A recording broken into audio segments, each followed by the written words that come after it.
kita keluarkan melalui dubur ya. Sisa-sisa makanan itu nantinya juga merupakan suatu sisa ya. Jadi tubuh tidak membutuhkan itu lagi. Tapi sebetulnya ada beberapa yang mungkin lolos ya dari penyerapan ya. Tapi sebagian kecil ya. Jadi untuk infeksi itu bisa dari mulut sampai dubur ya nantinya ya. Namun karena banyak sekali ya penyakit-penyakit infeksi yang ada di saluran pencernaan, saya mengambil beberapa bagian yang mungkin sangat umum ya, sangat umum dalam kehidupan sehari-hari kita. Dan kita mungkin sudah pernah merasakan ya atau terinfeksi penyakit-penyakit itu ya. Yang pertama adalah stomatitis ya. Ya, slide. Ya, jadi stomatitis itu sama seperti istilah awam yaitu sariawan ya. Artinya stoma itu artinya mulut ya, titis itu artinya ada radang atau infeksi di situ ya. Jadi pengertiannya ya peradangan di lapisan mukosa mulut yang disebabkan oleh bisa traumatik atau bisa agen-agen infeksi ya. Traumatik misalkan karena makanan yang kita kunyah itu terlalu tajam-tajam ya, kayak duri ikan gitu kan, kayak tulang-tulang lunak yang mungkin katutan tulang-tulang yang keras ya, itu bisa mengiritasi mukosa mulut kita, dan dari mengiritasi itu bakteri-bakteri komensal yang ada di dalam mulut itu ikut masuk ke dalam situ ya. Akhirnya terjadi suatu peradangan lokal yang kita sebut sebagai stomatitis ya. Kemudian agen infeksi itu ya dari virus, kemudian bakteri dan jamur ya. Agen infeksinya cuma itu ya. Virus kali ini virus disebabkan oleh suatu virus herpes ya. Nanti gambarannya bisa kita tampilkan. Kemudian jamur ya, jamur yang pada umumnya diderita ya, karena gambarannya juga khas ya, seperti putih-putih yang bisa dilepas atau istilahnya dikelentek itu ya. Kemudian stomatitis aftosa itu karena traumatik ya, traumatik yang tidak sembuh karena adanya suatu bakteri di situ yang ikut masuk. Ya, slide. Ya, ini adalah gambaran-gambarannya ya, gambaran virus yang stomatitis yang disebabkan virus atau herpetiform ya, di sebelah kiri atas ya, yaitu ciri khasnya ya ada banyak sekali ya, bukan cuma satu tapi banyak sekali, sama seperti kayak jamur, tapi kalau yang di virus itu biasanya dia ada gelembung-gelembung kecilnya, kemudian dia kalau pecah dia akan menyebar ke lapisan mukosa di sebelahnya ya. Nah itu seperti itu, dan bentuknya sangat khas sekali, banyak dan bergerombol ya, merah-merah bergerombol ya. Kemudian pada jamur sama seperti herpetiform, hanya tidak ada vesikelnya atau air-airnya yang ada di sekitar. Dia cenderung kayak lapisan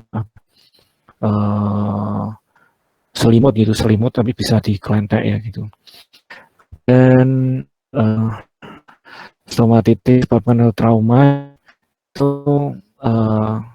biasanya bisa ya, tergantung dari tempat traumanya. Misalkan kalau di bibir atas kemudian terkena suatu duri atau suatu tulang ya, yang tidak sengaja kita menggigitnya dan melukai bibir, itu akan suatu peradangan di sekitar ya. Tapi ini biasanya lukanya cuma satu atau beberapa gitu. Ya ini mungkin sangat sering sekali dijumpai juga ya. Ya, slide. Ya, ini adalah etiologinya. Jadi ada virus herpes simplex tipe 1 dan 2, dan jamurnya kita sebut sebagai Candida species ya, dan traumatik mekanik ya. Ya, slide.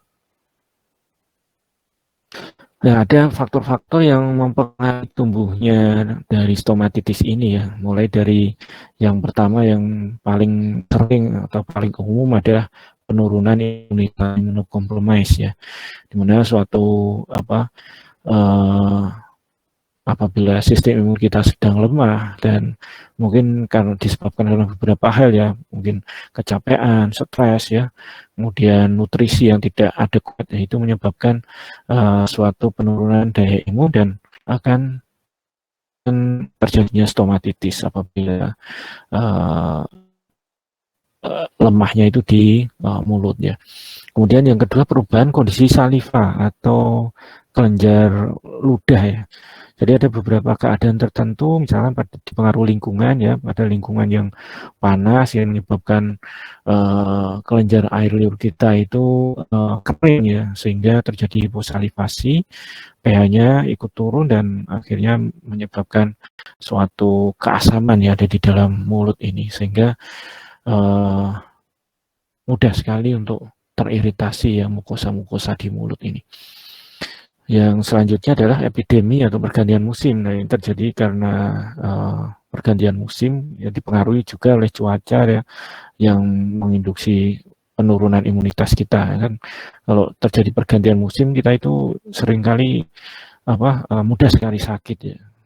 Pada saat sekarang ini mungkin ya mungkin musimnya jadi masih tidak bersahabat ya kalau apa uh, kedinginan sedikit dia pasti akan sakit ya. Kemudian defisiensi nutrisi ya. Nutrisi di sini bisa disebabkan karena defisiensi vitamin ya, terutama vitamin C dan besi ya, zat besi. Nah, itu yang diperlukan tubuh untuk memelihara lapisan-lapisan mukosa di seluruh tubuh ya. Kemudian faktor mekanik ya bisa terkena benda tajam yang ada di dalam makanan yang tertelan ya, tidak sengaja kita mengunyah kemudian merobek ya. Dan yang terakhir adalah pemakaian gigi tiruan. Jadi biasanya terjadi pada orang-orang tua ya, pada giginya yang sudah tanggal semua dan karena mungkin kesulitan untuk mengunyah makanan sehingga memerlukan gigi tiruan. Nah, untuk gigi tiruan ini tidak sembarangan untuk dipakaikan ya, harus sesuai dengan petanya di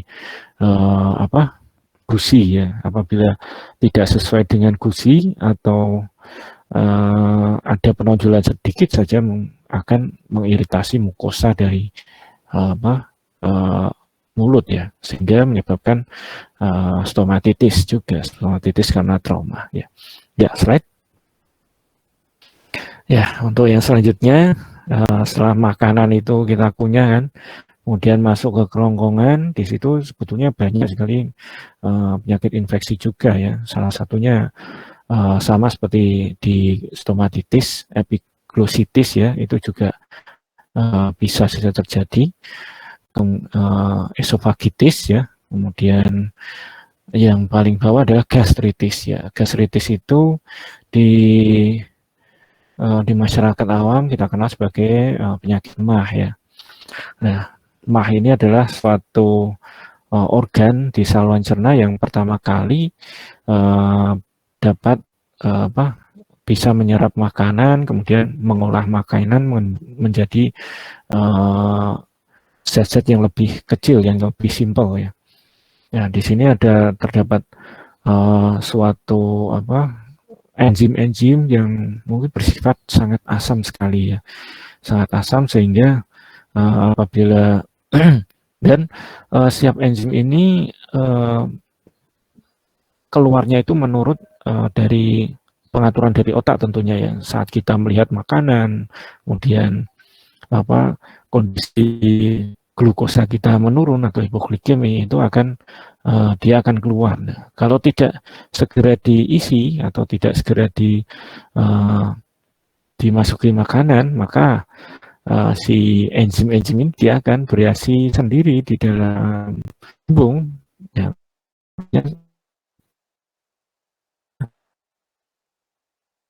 dari kulit sambung. Nah, dan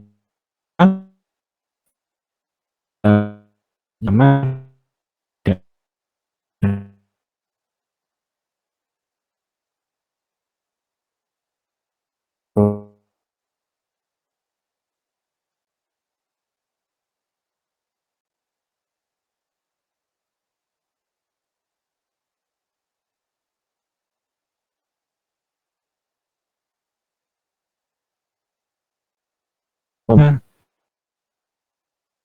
kuat saja karena mungkin sudah kita akan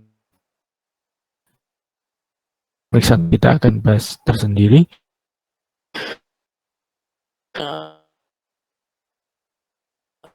lambung ya, ditemukan tahun 90-an ya, tahun 1900-an mungkin ya. Itu bakteri yang ada hidup di lambung, namanya Helicobacter pylori. Sangat unik ya, hidup dalam suasana di mana semua bakteri itu tidak bisa bertahan lama apabila dia terkena asam lambung ini. Namun untuk Helicobacter pylori ini dia memiliki keunikan sendiri, dia dapat hidup ya di bawah mukosa lapisan lambung ya.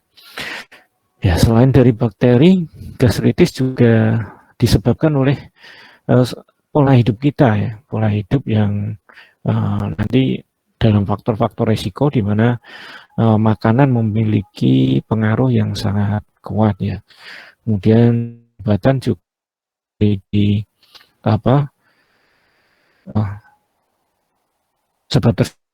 sebabkan gastritis ini ya, terutama obat-obatan yang anti nyeri ya. Anti nyeri itu akan mengiritasi asam lambung dan di peradangan ya. Kemudian gastritis ini juga disebabkan bisa karena hormon dan ya hormonal ya, terutama pada insufisiensi adrenal manis juga bisa ya. Slide. Nah, ini adalah faktor-faktor risiko yang dapat menyebabkan penyakit gastritis ini.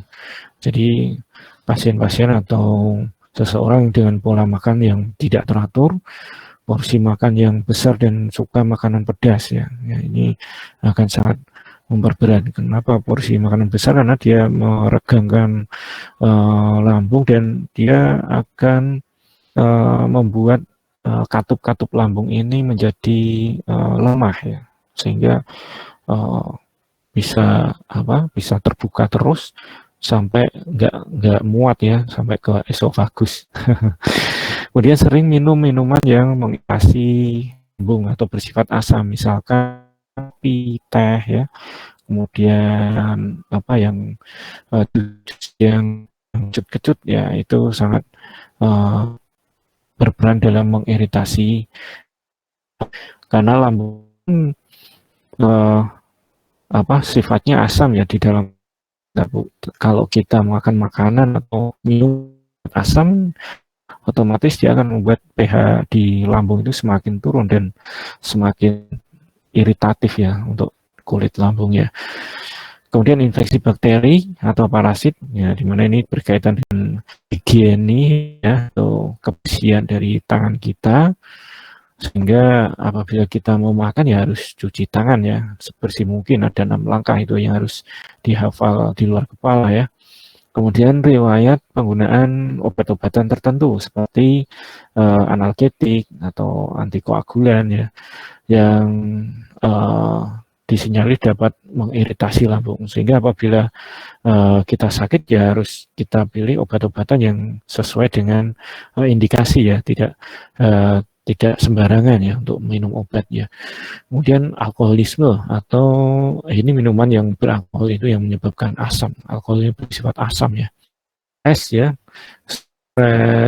baik stres fisik ya, atau kecapean maupun stres itu akan meningkatkan pengeluaran dari asam lambung.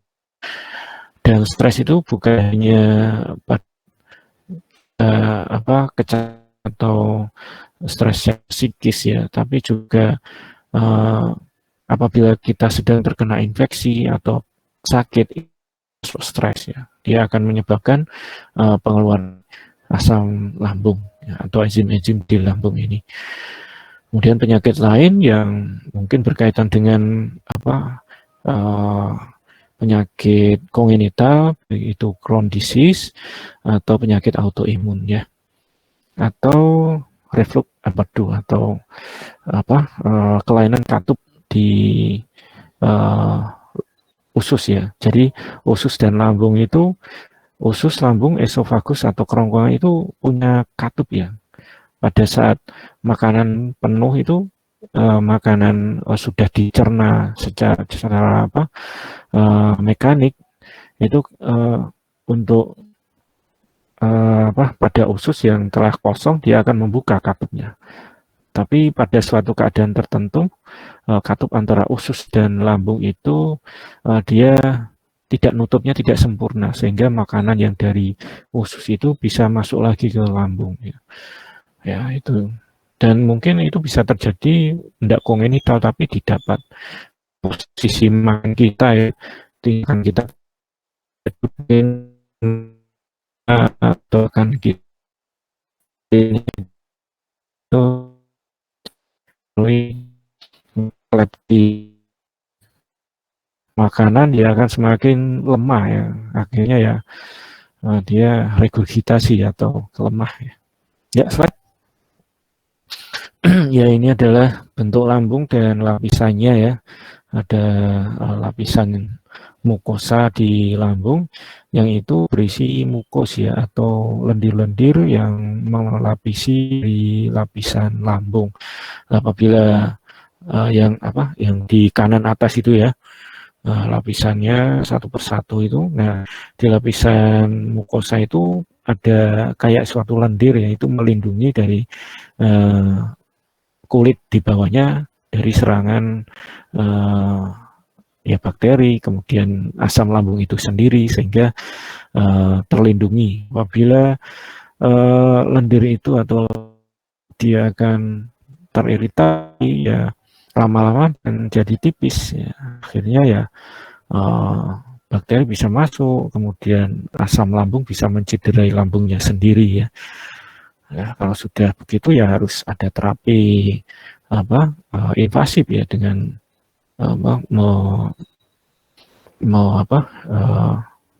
mereparasi kulit lambung supaya tidak luka. Nah, ini adalah sebab gejala-gejalanya tadi sudah disampaikan, yaitu nyeri ulu hati, kemudian mual, muntah, perut penuh ya, kemudian tidak mau makan atau anoreksi ya, kemudian kembung ya, terasa penuh di lambung ya. Slide. Nah, ini sebetulnya penyakit gastritis itu bisa ringan, bahkan bisa berat ya. Nah, yang berat harus kita waspadai. Benar, yang berat itu ada tanda-tanda kegawatannya, yaitu yang pertama adalah penurunan berat badan ya.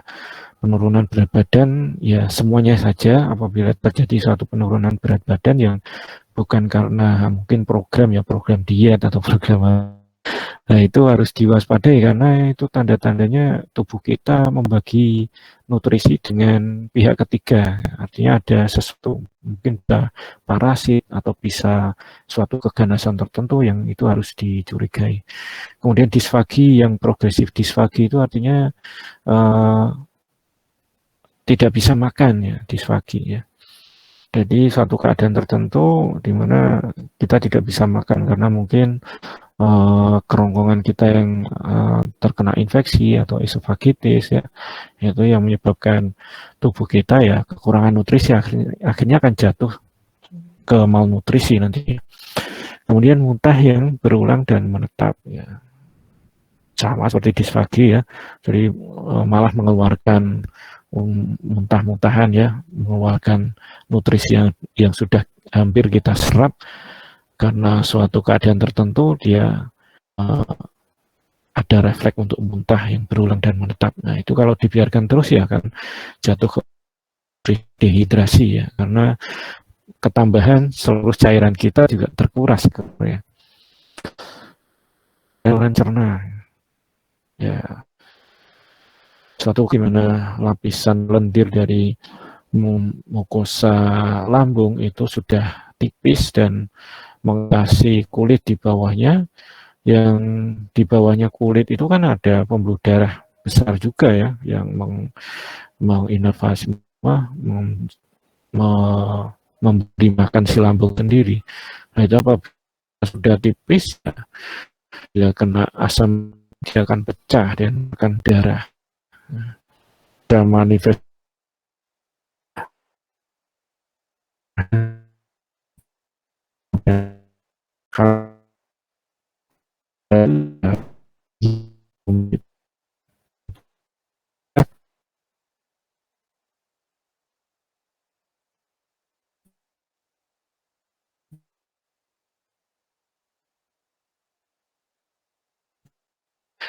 kan terjadi anemia ini, hormosider dan anemia ini terkena ya, atau itu suatu tanda infeksi dari 38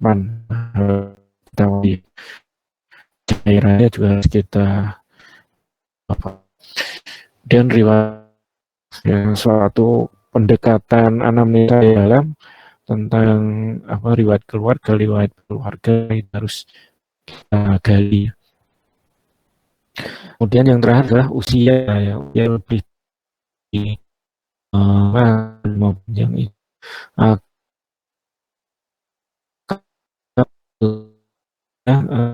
lapisan lendirnya tadi ya, misalnya lama akan terkikis dan akan tipis ya. Pada orang-orang tua kulit lambungnya ya, kebanyakan atau 80% lebih itu sudah tipis ya, makanya harus kita wanti-wanti ya. Slide. Ya, kemudian diagnosis ya, diagnosis untuk penegakan suatu penyakit gastritis ini itu sebetulnya dari tanda-tanda dan gejala kita sudah tahu ya untuk mengarah ke sana, tapi harus dibuktikan juga dengan pemeriksaan penunjang. Apabila mungkin ada perdarahan, kemudian ada disfagi, tanda-tanda kegawatan seperti itu tadi ya, itu harus diperiksakan lebih lanjut ya, baik pemeriksaan yang invasif ya seperti endoskopi dan barium enoma ya, maupun pemeriksaan yang sifatnya untuk mengetahui sebabnya atau tanda-tanda lain, misalkan pemeriksaan darah untuk mengetahui HB-nya apakah terjadi suatu anemi ya, kemudian leukosit apakah terjadi suatu infeksi ya, itu juga harus dilakukan. Untuk pemeriksaan yang paling bagus ya itu dengan endoskopi ya. Dengan endoskopi itu memasukkan suatu kamera ke dalam lambung ya, melewati mulut dan kerongkongan.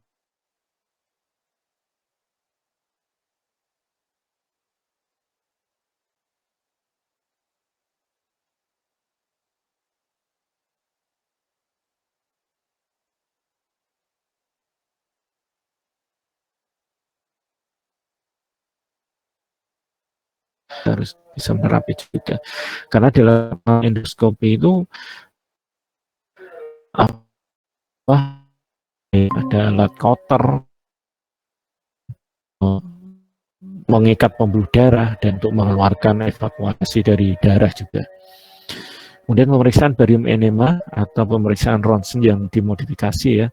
Di barium enema ini adalah suatu pemeriksaan radis di mana sebelum pemeriksaan pakai sinar ronsen juga, tapi sebelum pemeriksaan dia harus minum suatu cairan. Cairan itu bisa memantulkan cahaya ronsen ya. Kayak seperti gambar yang ada di atas kanan ya. Itu adalah suatu gambar lambung yang tidak sepenuh dari darah ya. Nah, itu terjadi suatu tukak ya, di mana cairan tukak itu dia tidak menghalangi untuk sinarnya itu terpendar ya, sehingga terjadi putus ya, hubungan yang putus di antara ya, di situ sama di lambung yang bagian proksimal atau bagian atas. Ya, slide. Nah, komplikasi jadi apabila satu gastritis ini tidak diobati secara maksimal atau sering sekali kambuh, nah ini akan mengakibatkan suatu penyakit lain, yang penyakit lain ini mungkin akan menjadi suatu penderitaan atau menjadi suatu manifestasi dari penyakit keganasan atau kegawat daruratan yang lain ya, misalkan perdarahan saluran cerna bagian atas ya. Jadi kalau dibiarkan dia akan berdarah terus ya, muntah darah terus ya, akhirnya dia akan anemi. Dan kalau lambung itu sudah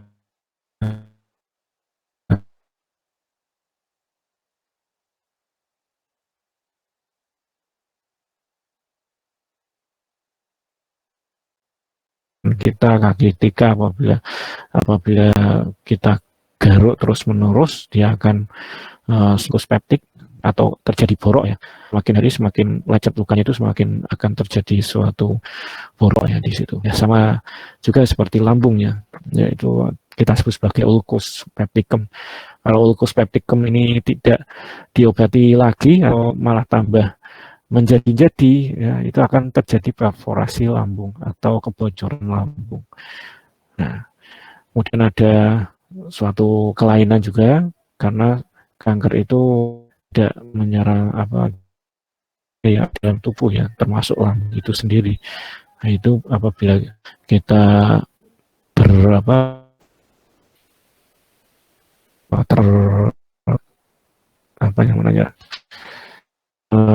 terpapar oleh zat mutagen, karsinogenik, itu akan terjadi kanker lambung. Kemudian apabila terjadi perforasi kanker lambung, otomatis lambungnya itu harus diangkat ya, dikeluarkan ya, akan itu tercerna, bisa melewati tanpa bagian lambung yang bocor ya. Nah, ini akan menyebabkan terjadi defisit vitamin B12 ya, karena vitamin B12 itu diserapnya itu di lasar. Ya. Kemudian itu adalah cacing.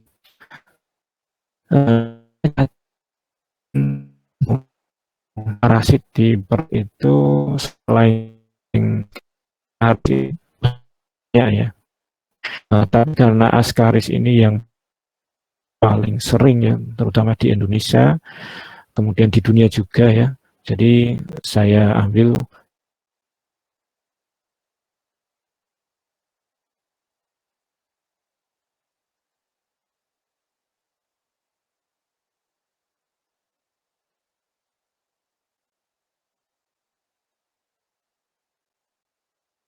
telur ya.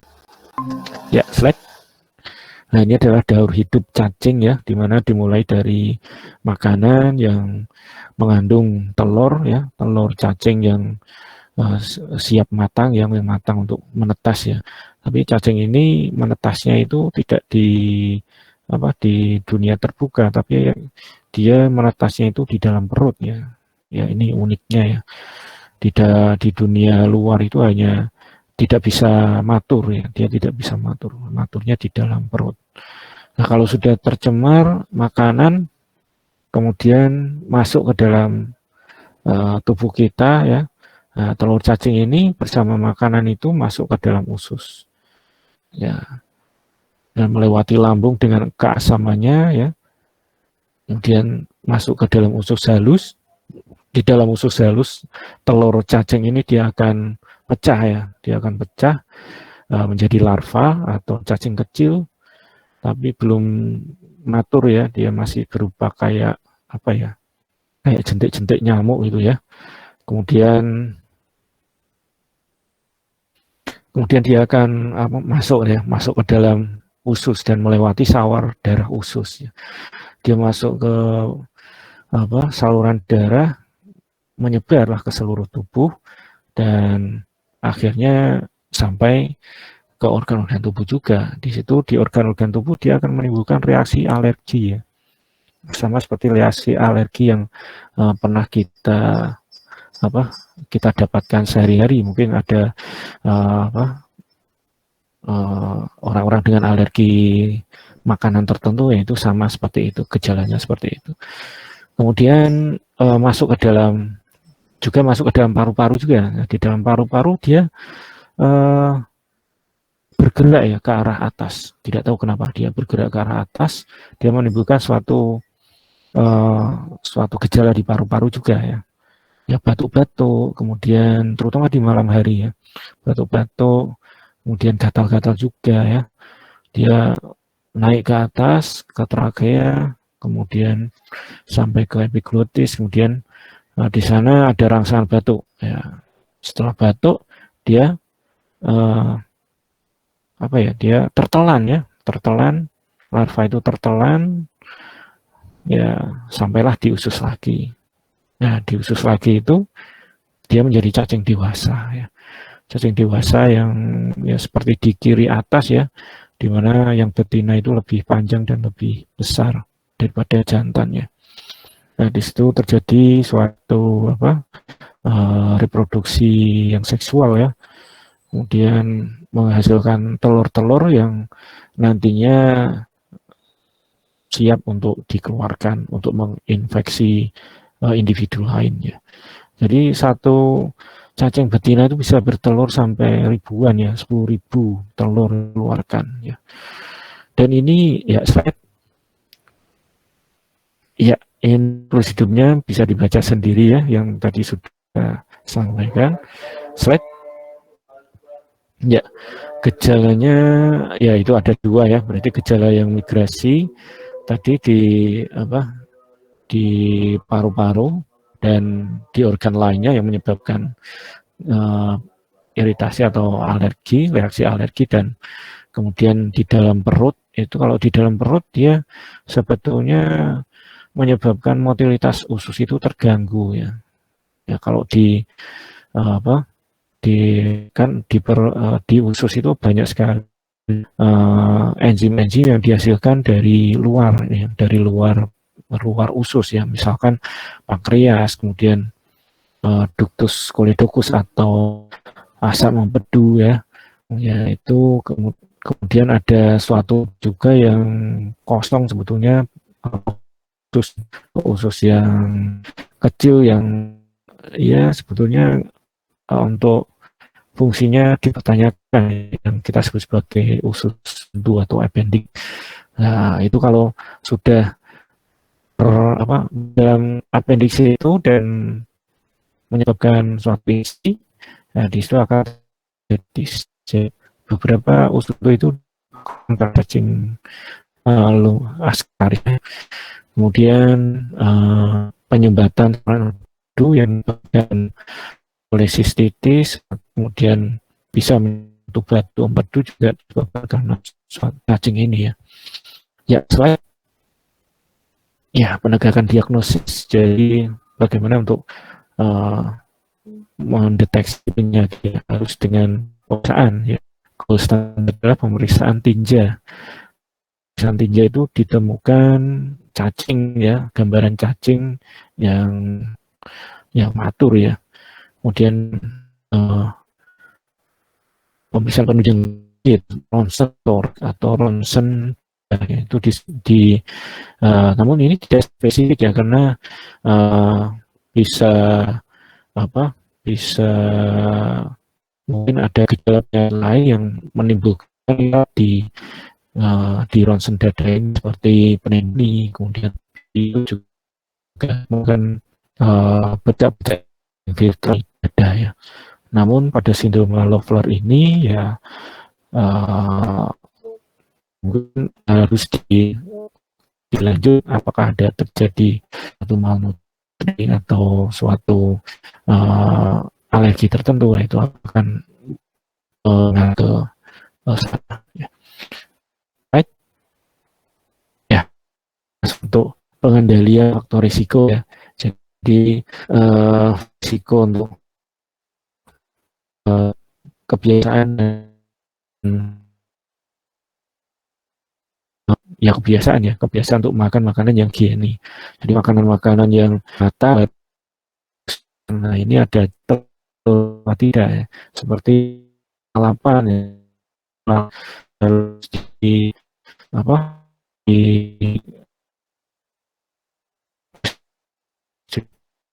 ya kalau telur ini sih ada ya mati semua ya telur cacing. Tapi kalau tidak direbus, ya, kemungkinan diaduk juga kan ya. Jadi hati-hati untuk memakan makanan yang ya. Slide. Ya mungkin dulu ya. Mungkin sudah. Terima kasih ya. Pertanyaan. Pertanyaan.